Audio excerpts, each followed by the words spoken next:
જય સ્વામિનારાયણ વિદ્યાર્થી મિત્રો, રસાયણશાસ્ત્ર ધોરણ 11ની અંદર આપણે આગળ વધીએ તો ગયા લેક્ચરની અંદર એટલે કે લાસ્ટ લેક્ચરમાં આપણે હાઇડ્રોજનની અમુક સામાન્ય બાબતોની માહિતી મેળવી હતી. આજે આપણે હાઇડ્રોજન છે તો આવર્ત કોષ્ટકમાં સ્થાન વિશે ચર્ચાઓ કરશું. હાઇડ્રોજન આવર્ત કોષ્ટકમાં કઈ જગ્યાએ સ્થાન ધરાવે છે, શા માટે, આવા બધા પ્રશ્નોના જવાબ આપણને આજે મળશે. તો આજનો આપણો ટોપિક છે આવર્ત કોષ્ટકમાં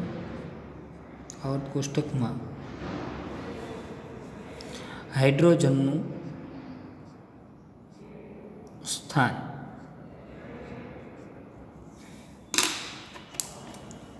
બરોબર, આપણું આવર્ત કોષ્ટક આપણે બતાવીએ તો આ રીતે થશે. અહીંયા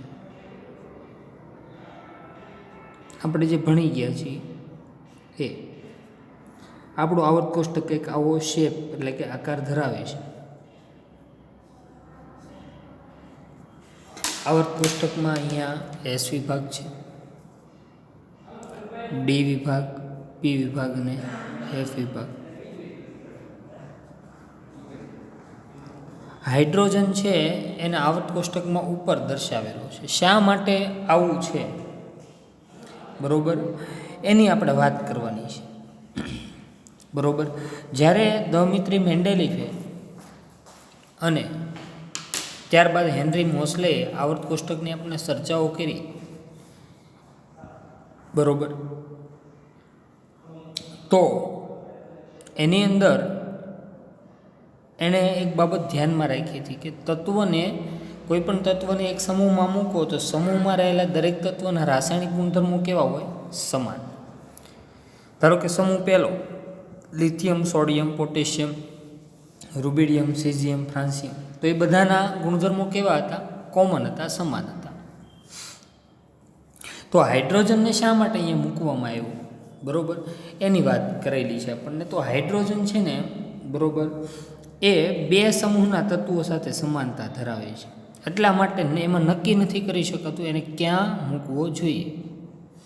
ઓકે, એટલા માટે તેને આવર્ત કોષ્ટકમાં બહારની બાજુ આપણે મૂક્યો છે. એની આપણે ચર્ચા કરીએ. આલ્કલી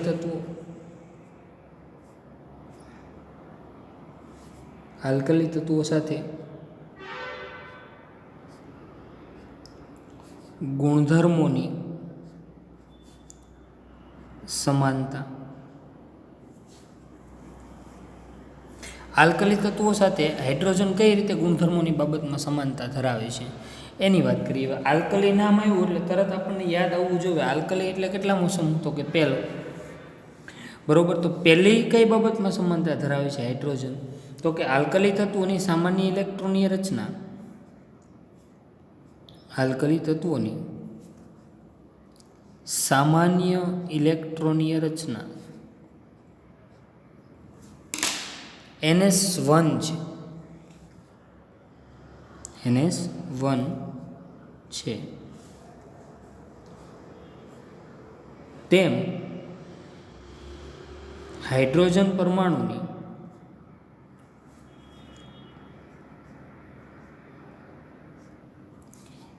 ઇલેક્ટ્રોનીય રચના પણ 1s1 છે. તો આ એક બાબતમાં સમાનતા થઈ, આલ્કલી અને હાઇડ્રોજન વચ્ચે ગુણધર્મોની બાબતમાં સમાનતા થઈ. હવે અહીંયા આલ્કલીની વાત આવી છે તો હું તમને આલ્કલી એકવાર યાદ અપાવી દઉં. આપણે તત્વોનું વર્ગીકરણ ભણ્યા હતા ચેપ્ટર, એની અંદર આવ્યો હતો આલ્કલી સમૂહ. આલ્કલી એટલે કયો સમૂહ? તો કે પહેલો સમૂહ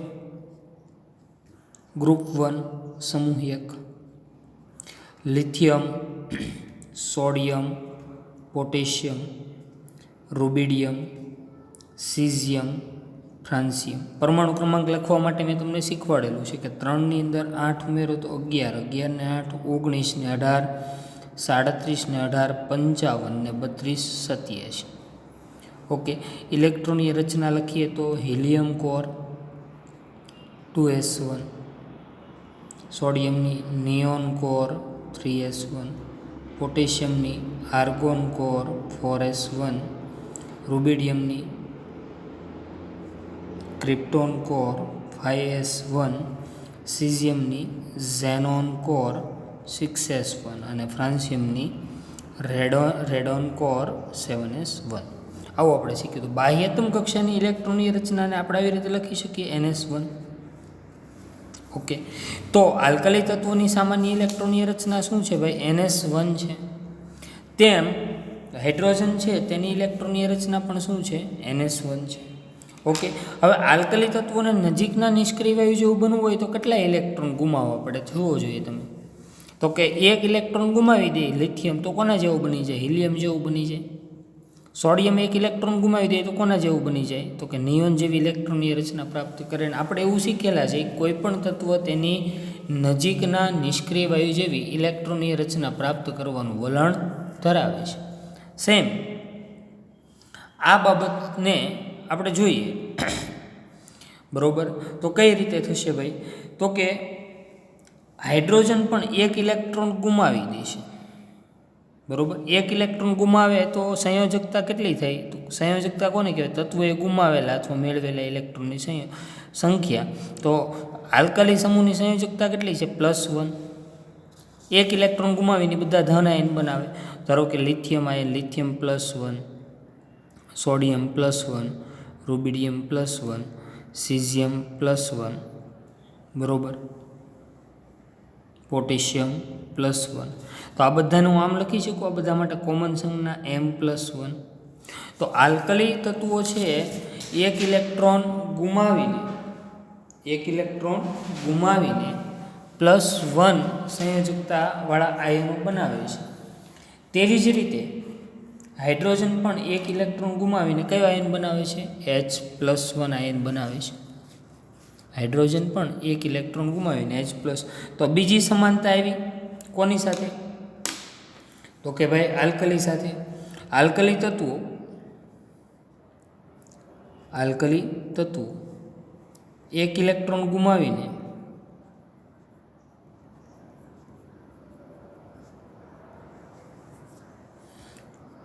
M+1 આયન બનાવે છે. તેમ હાઇડ્રોજન પરમાણુ પણ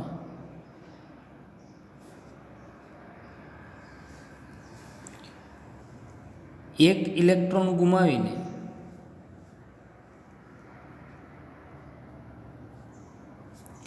H+1 આયન બનાવે છે. પહેલી સમાનતા ઇલેક્ટ્રોનની રચનાની બાબતમાં, બીજી સમાનતા સંયોજકતાની બાબતમાં. ઓકે, હવે અહીંયા H+1 આયન છે એની મારે તમને થોડીક વાત કરવી છે. ચલો, હાઇડ્રોજન છે એની પાસે એક પ્રોટોન, એક ઇલેક્ટ્રોન ને ન્યુટ્રોનની સંખ્યા પ્રોટિયમમાં આપણે જોઈ હતી કેવી હતી? 0. ઓકે, હાઇડ્રોજન એક ઇલેક્ટ્રોન ગુમાવીને કયો આયન બને છે? H+1 આયન બને છે. તો અહીંયા પ્રોટોન એક જ વધે છે, ઇલેક્ટ્રોન કેવા થઈ જાય છે? 0. ન્યુટ્રોન પણ કેવા થઈ જાય છે? 0. ઓકે, તો અહીંયા H+ પાસે માત્ર શું વધે છે? એક પ્રોટોન. એટલા માટે H+ આયનને પ્રોટોન પણ કહીએ છીએ આપણે, અથવા હાઇડ્રોજન આયન પણ કહેવાય છે. તો H+ ને શું કહીએ છીએ? પ્રોટોન. શા માટે? એની મેં તમને વાત કરી. તો હાઇડ્રોજનની આલ્કલી સાથેની સમાનતા, એમાં પહેલો મુદ્દો આલ્કલી તત્વોની સામાન્ય ઇલેક્ટ્રોનીય રચના ns1 છે. તેવી જ રીતે હાઇડ્રોજન પરમાણુ છે તેની પણ સામાન્ય ઇલેક્ટ્રોનીય રચના શું છે? એની ઇલેક્ટ્રોનીય રચના શું છે? 1s1 છે. ઓકે, ચલો, ત્યારબાદ આલ્કલી તત્વો એક ઇલેક્ટ્રોન ગુમાવીને કયો આયન બનાવે છે? M+1 આયન બનાવે છે. તેવી જ રીતે હાઇડ્રોજન પણ એક ઇલેક્ટ્રોન ગુમાવીને H+1 આયન બનાવે છે. આ ઉપરાંત ત્રીજો મુદ્દો, આલ્કલી તત્વોની જેમ હાઇડ્રોજન પણ આલ્કલી તત્વોની જેમ હાઇડ્રોજન પણ અન્ય તત્વો સાથે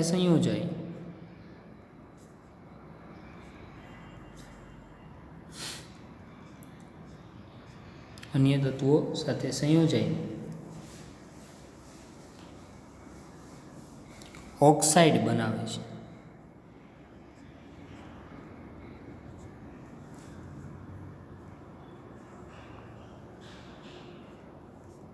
ઓક્સાઇડ પછી સલ્ફર સાથે જોડાય તો સલ્ફાઇડ. ઉદાહરણ તરીકે જુઓ અહીંયા સોડિયમ સાથે જોડાય, સોડિયમ ઓક્સિજન સાથે જોડાય સોડિયમ ઓક્સાઇડ,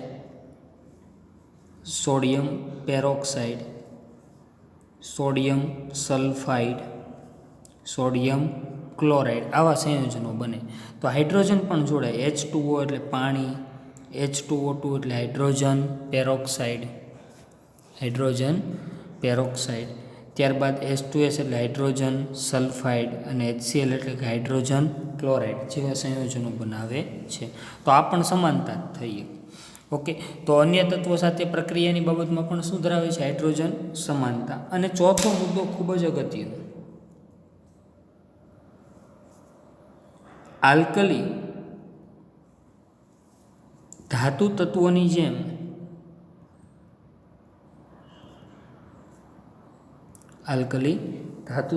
જેમ હાઇડ્રોજન પણ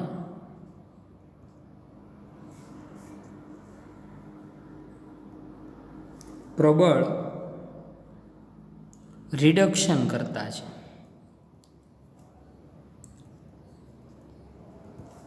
હવે આ સમજવું થોડુંક આપણા માટે મુશ્કેલ છે. રિડક્શન કરતાં તમારા માટે ફર્સ્ટ ટાઈમ આવેલો શબ્દ છે. રિડક્શન કરતાં કોને કહેવાય? અહીંયા જુઓ, એની આપણે વાત કરીએ. આલ્કલી ધાતુઓ એ રિડક્શન કરતા છે અને હાઇડ્રોજન એ પણ શું છે? રિડક્શન કરતા. ચલો એને આપણે એક્ઝામ્પલ દ્વારા સમજીએ. ચલો, લિથિયમ છે, એક ઇલેક્ટ્રોન ગુમાવીને શું બને છે? Lithium +1 ion. તેવી રીતે હાઇડ્રોજન પણ એક ઇલેક્ટ્રોન ગુમાવીને શું બને છે? H+1 ion. તો આ ઇલેક્ટ્રોન ગુમાવે તો એ પ્રક્રિયાને ઓક્સિડેશન પ્રક્રિયા કહેવાય. ઓકે, ક્લોરિન છે, એક ઇલેક્ટ્રોન મેળવે એટલે ક્લોરાઇડ આયન બન્યું. તો ઇલેક્ટ્રોન મેળવે તો એ કઈ પ્રક્રિયા?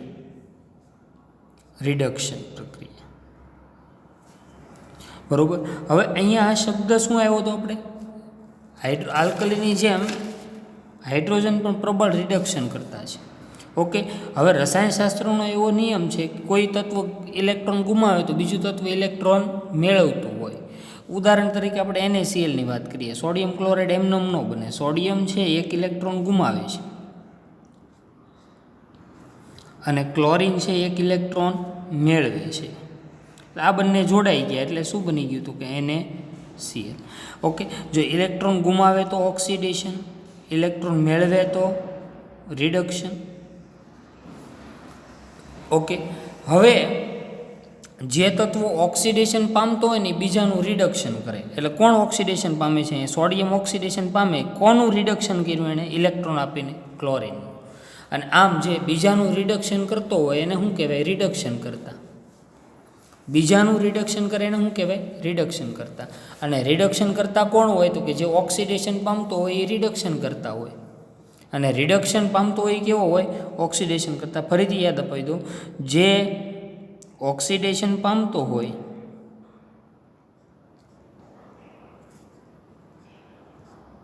તે રિડક્શન કરતા તરીકે વર્તે.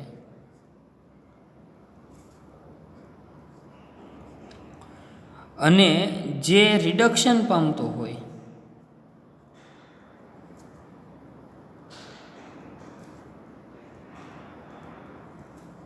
તે ઓક્સિડેશન કરતા તરીકે વર્તે.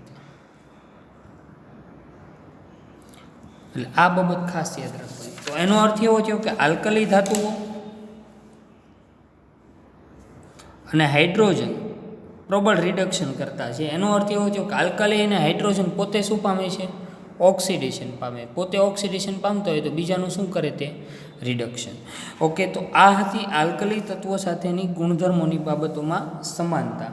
અને હવે આપણે જે જોવાના છીએ એ હાઇડ્રોજનની હેલોજન તત્વો સાથેની સમાનતા.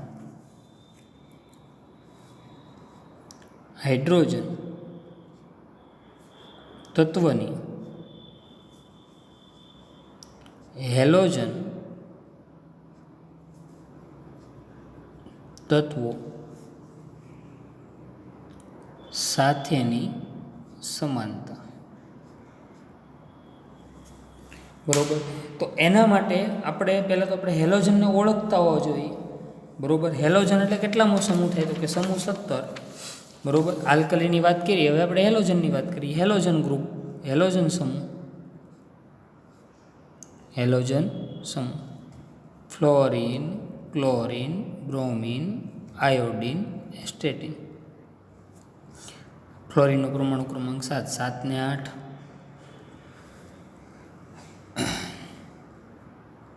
બરોબર, ફ્લોરિનનો પરમાણુ ક્રમાંક 9, 9 ને 8, 17, 17 ને 18, 35, 35 ને 18, 53, 53 ને 32, 85.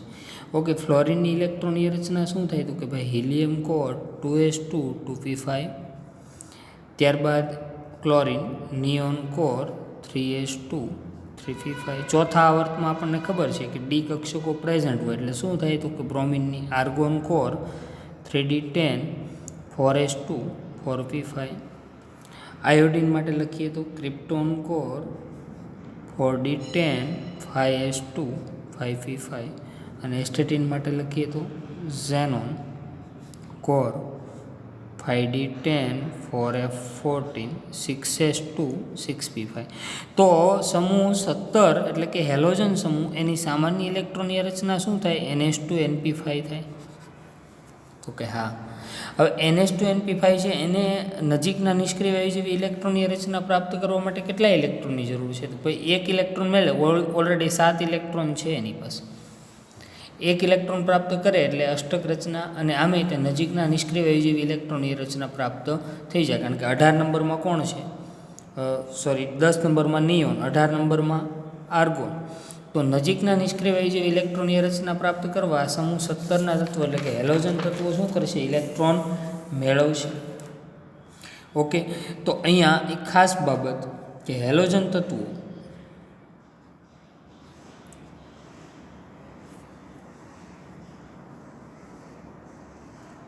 ns2 np5 પ્રકારની ઇલેક્ટ્રોનીય રચના ધરાવે છે.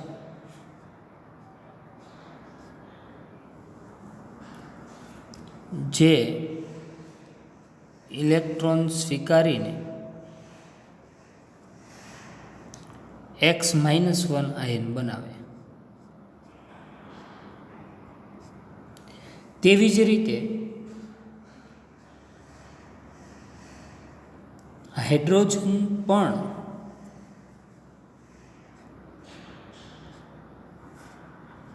એક ઇલેક્ટ્રોન સ્વીકારીને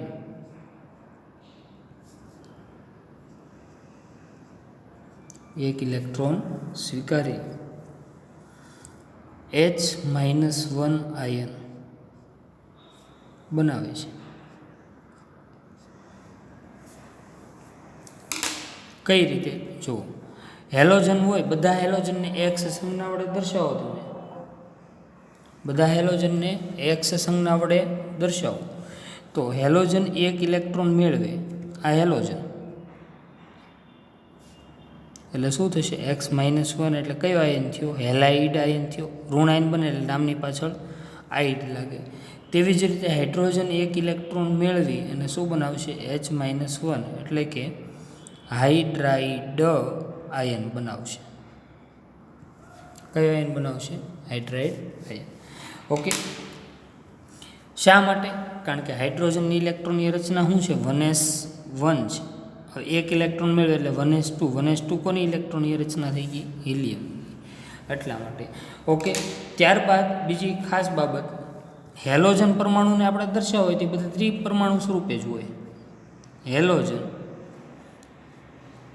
દ્વિપરમાણુ વાયુ અવસ્થા ધરાવે.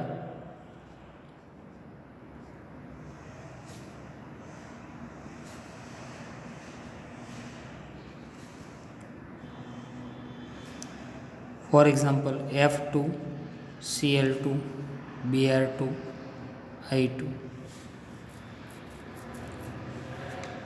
તેવી જ રીતે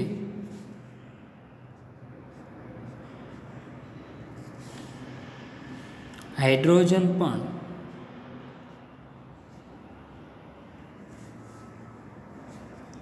દ્વિપરમાણુ અવસ્થામાં જ હોય. આપણે એની પહેલા લેક્ચરમાં ચર્ચા કરી હતી.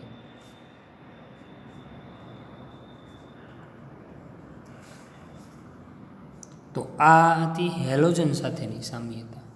બે બાબતમાં ઇલેક્ટ્રોન મેળવી ઋણ. તો તમે એક બાબત જોઈ, હાઇડ્રોજન આલ્કલીની જેમ એક ઇલેક્ટ્રોન ગુમાવે છે અને હેલોજનની જેમ એક ઇલેક્ટ્રોન મેળવે છે. એટલે નક્કી જ નથી કરી શકાતું કે હાઇડ્રોજનને કયા ગ્રુપમાં મૂકવો. એટલા માટે એને આવા કોષ્ટકમાં આપણે બહાર મૂકીએ છીએ. આ ઉપરાંત હેલોજન સાથે બીજી એક બાબતમાં પણ સામ્યતા છે. જો હેલોજન છે ને, ઇલેક્ટ્રોન ગુમાવવાનું વલણ ઓછું ધરાવે એને, કારણ કે એને એક ઇલેક્ટ્રોન મેળવે તો કોને જેવો બની જાય? નજીકના નિષ્ક્રિય જો. એટલા માટે હેલોજનમાંથી ઇલેક્ટ્રોન દૂર કરવા માટે વધુ ઉર્જાની જરૂર પડે, બરાબર. તેમ હાઇડ્રોજન પણ મોટાભાગે ઇલેક્ટ્રોન ગુમાવવાના બદલે શું કરશે? ઇલેક્ટ્રોન મેળવવાનું વલણ ધરાવશે, બરાબર. એટલે એની પણ આયનીકરણ એન્થાલ્પી કેવી હોય? ઊંચી. આયનીકરણ એન્થાલ્પી એટલે શું? આપણે ભણી ગયા કહો કે કોઈ પણ તત્વ છે એમાંથી ઇલેક્ટ્રોન દૂર કરવા માટે જરૂરી એનર્જી, એને આપણે શું કહીએ છીએ? આયનીકરણ એન્થાલ્પી કહીએ છીએ. ઓકે. તો હેલોજન તત્વની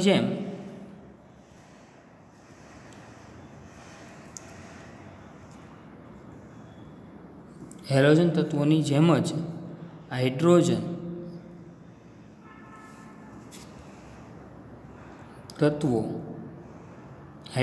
તત્વ